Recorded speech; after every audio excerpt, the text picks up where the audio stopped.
When is the best time to pray Salat al-Fajr? The best time to pray Salat al-Fajr, first and foremost, as long as the time is in. As long as the time is in. As soon as the Fajr comes in. If you can look at the sky and determine that yourself, tayyib. If you live in the city, or on the outskirts or in the countryside, the English countryside, and there's still buildings and airplanes, then don't depend upon looking in the sky. Depend upon the prayer schedule. Don't be a mujtahid, a muqallid, and a mujtahid. That doesn't work. And we do this on a daily basis. We use the prayer schedule, we look at the sky. Which one is it? Are you going off of the sky, the shadow, the sundial, or are you actually using the calculation? Everybody understand this? And the same applies to Ramadan as well, but we don't want to get into that right now. Look for the moon only once a year. And it's haram to use the calculation, even though calculation is used for 11 months out of the year. Every salah is based off of what?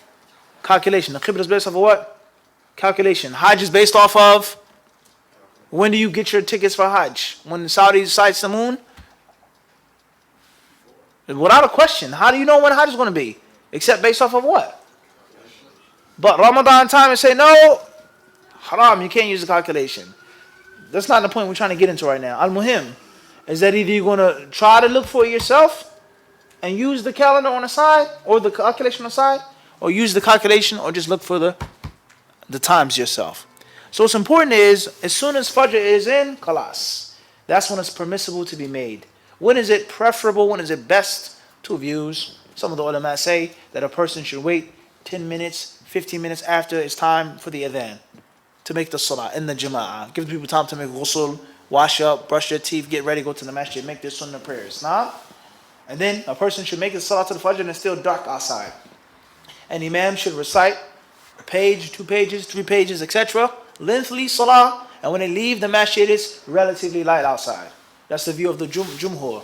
And then some of the ulama, whether it's Abu Hanifa and his disciples and others, who hold the view that one should make Salat al-Fajr a bit later. 15 minutes after that 15-minute period. 20 minutes after that 20-minute period, in which the sky is not bright, the sun hasn't risen yet, but it's a bit brighter. And there are hadiths and there are proofs and evidence on both sides. It's a very long discussion of fiqh in itself. Wallahu a'lam.